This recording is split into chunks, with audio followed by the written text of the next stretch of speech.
آگے پیچھے کے تو سب بڑے اعتماد کے راوی ہیں، لیکن بیچ میں ایک آدمی بعد میں بوڑھے ہونے کے بعد ان کا حافظہ کمزور ہو گیا تھا، اور وہ صحیح احادیث ان کی اور پچھلی اور اگلی کا فرق نہیں معلوم ہوا، اسے سب حدیث ان کی ضعیف۔ تو یہ طریقہ ہے بخاری اور مسلم کا۔ اگر کوئی شخص کہتا ہے کہ پیارے رسول نے یہ فرمایا، تو بخاری کی بات نہیں لے رہا ہے، نہ مسلم کی بات لے رہا ہے، نہ ترمذی، نہ ابن ماجہ، نہ اور کسی کی۔ تو میں یہ کہنا چاہتا ہوں کہ فرق کیجیے۔ اب آپ خود اس کو دوسری مثال سے سمجھیے کہ حضرت امام شافعی اگر بیان کرتے ہیں سند سے، امام شافعی پہاڑ کی طرح عالم، امام ابو حنیفہ رحمۃ اللہ علیہ اگر پیارے رسول کی حدیث کے راستے میں ہیں تو ان کی بات نہیں ہوئی، پیارے رسول کی بات ہوئی، یہاں امام ابو حنیفہ کی بات نہیں ہوئی۔ لیکن امام ابو حنیفہ کی بات کون سی ہوگی؟ جو امام محمد نے نقل کیا، میں نے مثال دی تھی پہلے، امام محمد نے نقل کیا کہ میں نے پوچھا امام ابو حنیفہ سے کہ اگر کوئی شخص فارسی میں نماز پڑھ رہا ہے، اللہ اکبر کو کہتا ہے، اللہ، یہ لفظ آپ جا کے دیکھیں، حیدرآباد میں وہ کتاب چھپی ہے سب سے پہلے، کتاب الاصل لمحمد بن الحسن الشیبانی، بہت خاص ان کے شاگرد تھے امام ابو حنیفہ رحمۃ اللہ علیہ کے،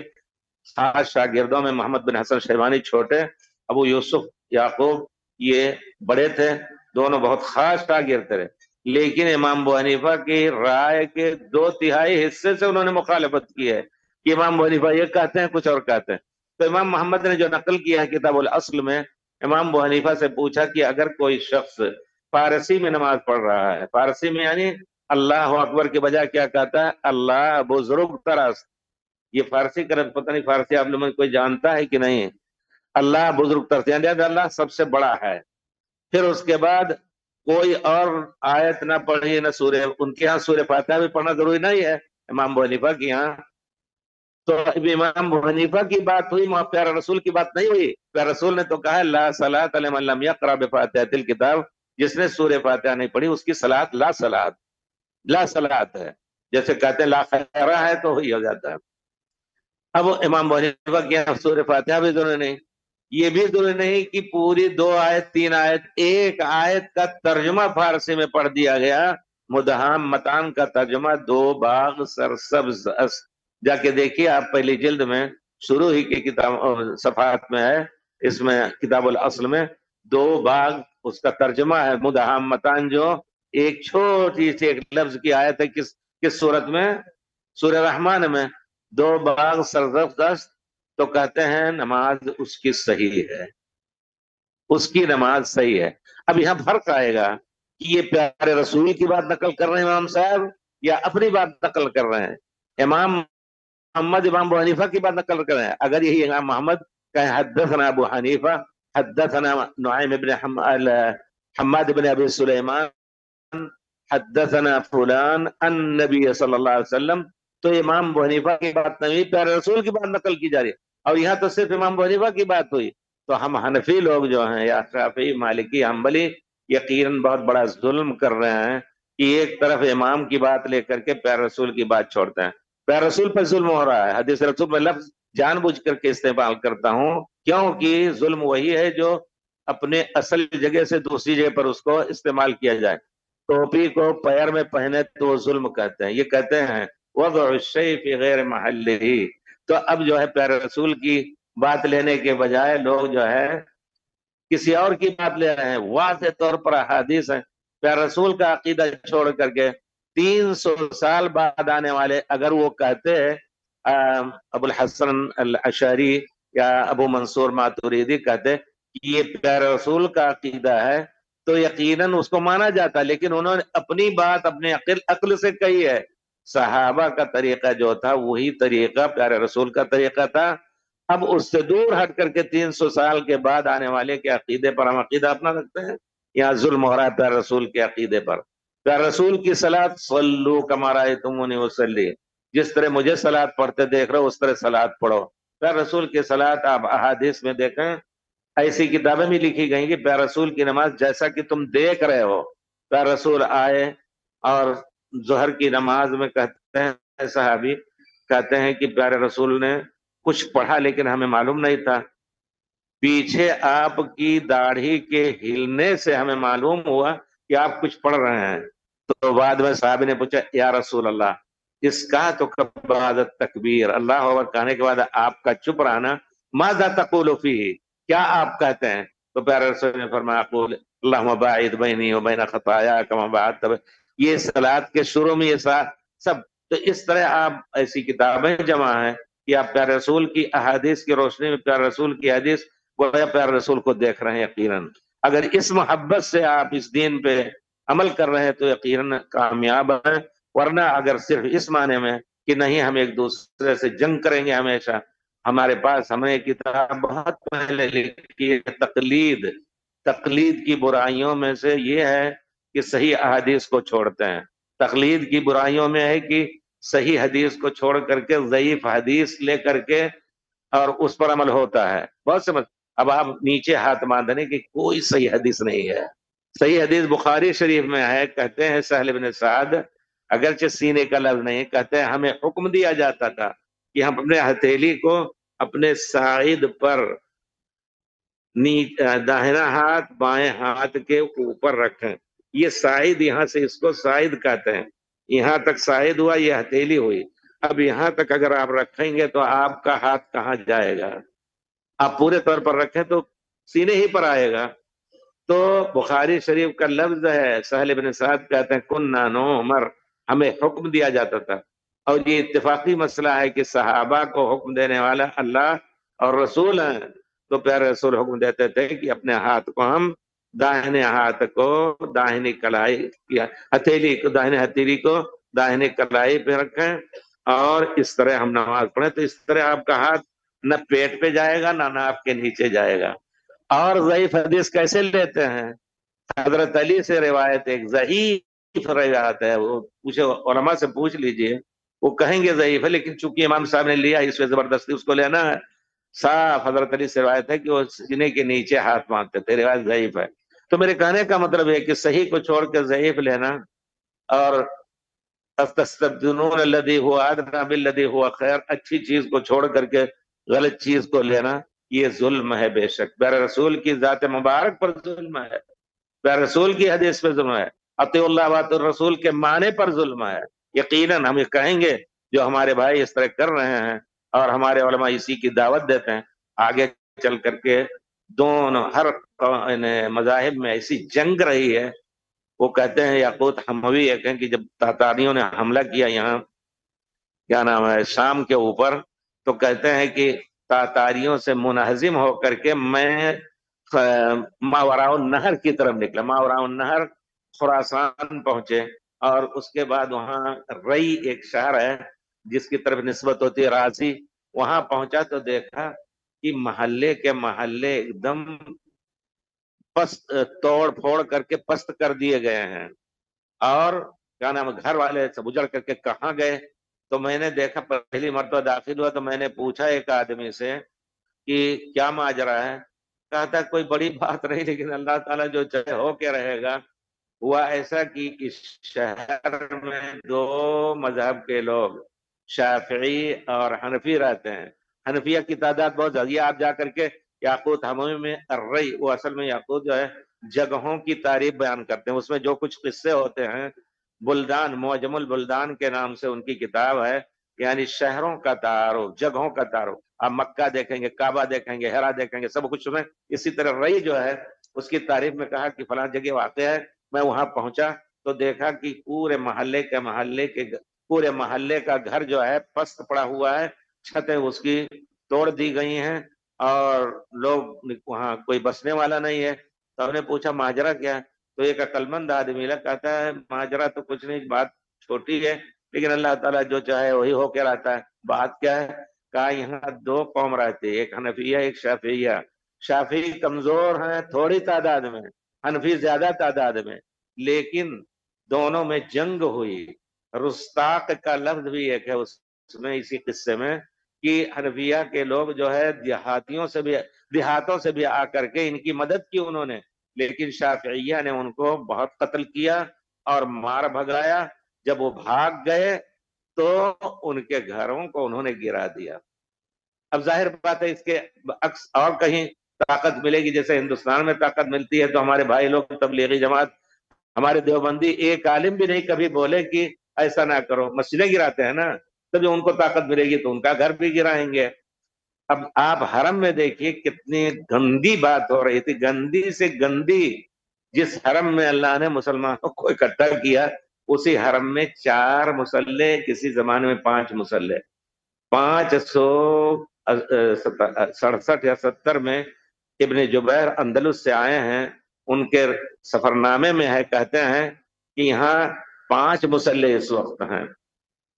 اور ہر امام کے پیچھے اس کے آدمی رہتے ہیں، وہ کھڑا ہوگا، دوسرے بیٹھے رہیں گے، وہ نماز پڑھیں گے، جب یہ فارغ ہو جائے گا تو دوسرے اٹھیں گے نماز پڑھیں گے، تیسرے، چوتھے، پانچویں۔ پانچواں جو ہے وہ زیدیہ کا بھی مسئلہ، پہلے تو 4 ہی تھے زیادہ، لیکن جو 4 ہوا تو 5 بھی ہو سکتا ہے، 5 کے بعد 6 بھی ہو سکتا ہے، جس کو طاقت ملے گی۔ تو زیدیہ شیعہ جو ہیں وہاں یمن کے، انہوں نے بھی اپنا مسلح قائم کیا، اور وہ اذان میں حیا علی خیر العمل کہتے ہیں، حیا علی الفلاح نہیں کہتے ہیں، یہ باقاعدہ لکھا ہے انہوں نے۔ کہتے ہیں بڑا برا منظر ہے، خود انہوں نے کہا کہ عجیب منظر ہے کہ جس گھر میں اللہ نے مسلمانوں کو اکٹھا کیا تھا، اس میں مسلمان اکٹھی نماز نہیں پڑھ رہے ہیں۔ یہ حالت تھی کہ نہیں، کتنے سال آپ یقیناً آپ دیکھیں تو ہم نے جو اپنی کتاب لکھی ہے المسجد الحرام تاریخ و احکام، اس میں اس زمانے کی کتابوں کو لہر برہب پڑھ کر کے، یعنی جلدی جلدی گزر کر کے دیکھا، جہاں بھی اس میں کوئی موقع ملا تو مقامات کا ذکر کر رہا تھا کہ یہ جو مسلح کب قائم ہوئے، کسی نے نہیں بتایا۔ تو ایک کتاب نئی چھپی، اتحاف الورا، اتحاف الورا باخبار ام القرا، ام القرا مکے کے خبروں کے بارے میں اتحاف الورا، محمد بن محمد ابن محمد ابن محمد ابن، یعنی 7ویں پستک محمد نام ابن فید، انہوں نے ایک کتاب لکھی ہے، کتاب میرے پاس ہے، ام القرا یونیورسٹی میں چھپی، تو ہم نے اس کو ایک ایک ہر صفحہ پڑھا۔ 470 میں یا 467 میں مجھے ملا، لکھا ہے کہ وہ سنوار لکھتے ہیں کہ 470 میں کیا کیا احوال ہوئے، 480 میں کیا کیا باتیں، کیا کیا قصے مکے میں ہوئے، پوری تفصیل کے ساتھ۔ تو اس میں لکھا ہے انہوں نے کہ اس سال جو ہے مقام امام مالکیہ فلاں کا انتقال ہو گیا، 462 یا 63 میرے پاس کتاب میں ہے وہ۔ تو مقام مالکیہ کے جو امام ہیں، ہر ایک کے الگ الگ امام تھے، ان کا انتقال اس سال ہوا۔ اب آپ سوچیں کہ اگر اس سال انتقال ہوا ہے تو یہ مقام اس سے پہلے قائم ہوئے ہیں، سب کے مسلح 470 یا 467 سے پہلے قائم ہوں گے۔ یہ پہلا مجھے ملا کہ یہاں ذکر کر رہے ہیں، اس سے پہلے مقامات کا ذکر نہیں ہے، اور نہ مقام مالکیہ یا کون انتقال کیا۔ تو ہم نے اس سے استنتاج کیا کہ کم سے کم یہ 450 وغیرہ میں ہو سکتا ہے مقامات ہوئے ہوں۔ کیوں ہوئے ہوں گے اس کا سبب بھی ہم نے کہا ذکر نہیں ملتا ہے، لیکن سبب یہی ہوگا کہ آپس میں ایک دوسرے سے لڑتے تھے۔ کہتے ہیں کہ اگر امام ابو حنیفہ کے ماننے والے کہتے ہیں، حالانکہ امام ابو حنیفہ رحمۃ اللہ علیہ کا یہ عقیدہ نہیں ہے، ان کا عقیدہ طحاویہ، حنفی امام طحاوی نے اپنی کتاب میں نقل کیا ہے، وہ جا کے دیکھیں۔ لیکن کہتے ہیں امام ابو حنیفہ کہتے ہیں جو شخص کہتا ہے انا مومن انشاءاللہ، میں انشاءاللہ مومن ہوں، تو اس کے پیچھے نماز نہیں جائز ہے۔ کیوں؟ کیونکہ انشاءاللہ ہمارے شک کر رہا ہے، آپ کل آئیں گے، انشاءاللہ آؤں گا، یعنی یہ بھی ہے کہ آ سکتے ہیں، نہیں آ سکتے ہیں، انشاءاللہ۔ تو اگر کوئی کہتا ہے کہ انا مومن انشاءاللہ، تو ایمان میں شک کر رہا ہے، اس کے پیچھے نماز نہیں جائز۔ ہو سکتا ہے اس کی بنا پر، یا یہ کہ اگر کسی نے وضو کیا کچھ ایسے پانی سے، امام ابو حنیفہ کے یہاں کہتے ہیں کہ اگر نبیذ مل رہا ہے، نبیذ جس میں آپ نے شربت گھولا ہے، اس میں اس کا رس بھی آ گیا، سب کچھ، تو اس سے وضو کیا جائے گا۔ دوسرے علماء کہتے ہیں نہیں، یہ پانی نہیں ہے، اللہ تعالیٰ فرماتے ہیں فَإِن لَمْ تَجِدُوا مَاءً، اگر پانی نہ ملے فَتَيَمَّمُوا، تو تیمم کرو۔ تو پانی نہیں ہے، یہ تو رس ہو گیا، شربت ہو گیا، نبیذ ہو گیا، تو تیمم کر کے اگر نماز پڑھ رہا ہے تو اس کے پیچھے نماز جائز نہیں۔ تو انہی مسائل کے اختلاف کی بنا پر سب نے بات، حکومت وقت جو اس زمانے کی تھی، یہی مناسب سمجھا کہ سب لوگ الگ الگ پڑھو، لڑو جھگڑو نہیں، ہماری حکومت قائم رہے۔ لیکن 800 سال کے بعد جو ان کی حکومت، بلکہ اس سے پہلے جو آئی تھی 800 سال سے پہلے، تقریباً ہم کہیں گے کہ 800 سال پھر ملک عبدالعزیز آئے، ان کی حکومت سب سے پہلے 300 سال سے چل رہی، محمد بن سعود جن کے نام سے سعودیہ ہے، ان کا غلبہ ہوا تو انہوں نے ایک مسلح قائم کیا اور سب ایک امام کے پیچھے نماز پڑھتے تھے، اور ان کی دعوت کسی مذہب پر نہیں تھی، کتاب و سنت پر تھی۔ امام محمد بن عبد الوہاب کا، جن کو وہابی اور کافر کہا جاتا ہے، محمد بن عبد الوہاب، ان کی دعوت پہ خالص توحید، ان کی کتاب التوحید پڑھیے، خالص اللہ کے علاوہ کسی کا، یہاں تک کہ یہ کہنا جائز نہیں ماشاء اللہ و شیت یا رسول اللہ، اللہ جو چاہے گا اور آپ جو چاہیں گے وہی ہوگا۔ پیارے رسول نے وہ حدیث، انہوں نے یہ حدیث بھی نقل کی ہے، جعلتنی للہ ندن، اللہ کا شریک کر دیا مجھے، کہ اللہ اور آپ، اینڈ کا لفظ جو ہوتا ہے اشتراک میں ہوتا ہے نا، 2 آدمیوں کے 4 آدمیوں کے، تو کہا کہ تم نے شریک کر دیا، یہ سب نقل کیا، لیکن ان کو کافر کہا جاتا ہے۔ تو کہنے کا مطلب یہ ہے کہ جب ان کی حکومت آئی تو انہوں نے پھر اس کے بعد حکومت ڈوبی، پھر وہی دور آیا، ترکیوں کی حکومت آئی، انہوں نے مکے کے جو شریف تھے ان کو اپنا نائب بنایا اور کہا کہ ہمارے مذہب حنفی کے خلاف نہیں کر سکتے۔ یہاں جو لوگ تھے، اللہ اکبر، بہت سے قصے ایسے، کیا بتاؤں آپ کو، ٹائم آپ کا بھی ضائع ہوگا ہمارا بھی ضائع ہوگا، جن کو طاقت ملی شریف مکہ کے پاس، وہ جو لوگ اہل حدیث تھے ہندوستان کے حج کرنے آتے تو ان کو قتل کرانے کی کوشش کی۔ آپ تاریخ پڑھیے، سید نذیر حسین جو تھے دہلوی، جب آئے حج کرنے تو یہی جن کو شیخ طائفہ کہا جاتا ہے، حاجی امداد اللہ مکی اور عبدالعزیز بن محمد وہاں کے تھے گجرات کے، اسی طرح 2-4 اور تھے جو شریف مکہ کے پاس ان کی خاص بیٹھک ہوتی تھی۔ انہوں نے شکایت کیا کہ حنفیوں اہل حدیثوں کا یا غیر مقلدین کا سرغنہ آیا ہے، پہلے تو جدے سے مکہ پہنچنے میں ان کو وہیں سے واپس کرنے یا جیل میں ڈالنے کی کوشش کی، لیکن شریف مکہ عقل مند آدمی کہا آؤ ہم دیکھنا چاہتے ہیں، آئے اور ملاقات کی باقاعدہ، انہوں نے یہ کوشش کر رکھی تھی کہ حج نہ کرنے دیا جائے ان کو، اور قتل کی سازش کرنے کی کوشش کی۔ اب دیکھیے تاریخ میں پھر کیا ہوا، شریف مکہ نے بیٹھتے ہیں مجلس میں، یہ لوگ بیٹھے تھے، نیچے بیٹھے تھے، کہتے ہیں ان کو داخل کیا گیا، 2 آدمی پکڑے ہوئے تھے مجرم کی طرح، ان کو سید نذیر حسین رحمۃ اللہ علیہ کو، تو جب داخل ہوئے تو السلام علیکم، ان کے یہاں طریقہ یہ تھا، جب جاتے تھے لوگ، یہ بڑے بڑے بزرگ جو تھے، جو ان کے ہم نشین تھے، جو ان کے مجلس میں بیٹھنے والے تھے، وہ جھک کر کے سلام کرتے تھے، یہ گئے ایسے السلام علیکم زوردار، جب انہوں نے سلام کیا تو بے تحاشا وہ، یعنی بے اختیار وہ کھڑا ہو گیا، شریف مکہ حسین جو تھا اس وقت وہ کھڑا ہو گیا ایک دم، اور مسافہ کیا، کمن انت، کہتے ہیں نذیر حسین الحسینی کا ہونا، کہا تم شریف خاندان کو، کہا ہاں، کہا اپنا نسب نامہ بیان کرو، نسب نامہ بیان کرتے کرتے پورا بیان کر گئے، تو اب یہاں ایک عالم کو اپنا دھونس جمانے کا موقع ملا، کہا آپ شریف ہیں، کہا ہاں، کہا آپ بھی اپنا نسب نامہ بیان کیجئے، تو چلتے چلتے وہ ابن ابی نمی ایک ہیں جو 6ویں یا 7ویں صدی کے ہیں، وہاں تک پہنچ کر کے کٹ گئے، آگے ان کو یاد نہیں تھا، آگے مولانا نے مکمل کیا، کہا یہ تمہارا نسب ہے، اس نے ماتھا چوما فوراً، بڑے ہی عزت سے ان کو حج کرایا، اور سب لوگ بیچارے، سب لوگوں کی کیا حالت ہوئی ہوگی جو چاہتے تھے کہ ان کو حج نہ کر، یہ سب اللہ کے گھر میں اس طرح کی ریشہ دوانی، اللہ اکبر، اللہ تعالیٰ سب کو معاف کرے، ہم دعا کرتے ہیں، لیکن بہت بڑا گناہ، دوسرا یہی کام اگر انڈیا پاکستان اور کہیں ہو تو کچھ نہیں، جدہ میں ہو، لیکن اللہ کے گھر حرم پاک میں یہ تدبیریں کسی کے قتل کرنے کرانے کی جھوٹ، کتنا بڑا گناہ، اللہ تعالیٰ سب کو معاف کرے۔ تو ہم چاہتے ہیں کہ مسلمان سب کتاب سنت کے ماننے والے ہو جائیں، اپنی بات ہم کہیں گے، اور جتنے بھائی ہیں جو اپنے مذہب پر تعصب کر کے اور مقلدیت غیر مقلدیت کا مسئلہ چھیڑ کر کے اپنی مریدی پیری اور سب چلا رہے ہیں، یقینا اللہ تعالیٰ کے کچھ کام نہیں آئے گا، بلکہ الٹا گناہ ہوگا ان کا اپنا گناہ، کہ پیارے رسول کی احادیث کو چھوڑ کر کے دوسرے طریقے پر عمل، پیارے حدیث کے عقیدے کو چھوڑ کر کے، اور جتنے متبع ان کے ہوں گے سب کا گناہ ان کے اوپر ہوگا، ان کے گناہ میں بھی کمی نہیں ہوگی، تمہیں بھی تو عقل چاہیے، کیوں ان کے پیچھے دوڑ رہے ہو؟ تو اپنا گناہ ان کا اور ان کے گناہ کے برابر ایک گناہ، اگر 1000 آدمی ان سے من دعا الى ہدن، رسول کی حدیث مبارک ہے، جس نے کسی ہدایت کی چیز کی طرف دعوت دی، فلہ اجرها واجر من عمل بها، کہ اس کو تو اپنی دعوت ہدایت کا اجر ملے گا، اور جتنے لوگ عمل کریں گے ہر ایک کے اجر کے برابر اس کا اجر بڑھ کر کے درجات بلند ہوں گے۔ ومن دعا الى ضلالہ، جس نے گمراہی کی طرف بلائی،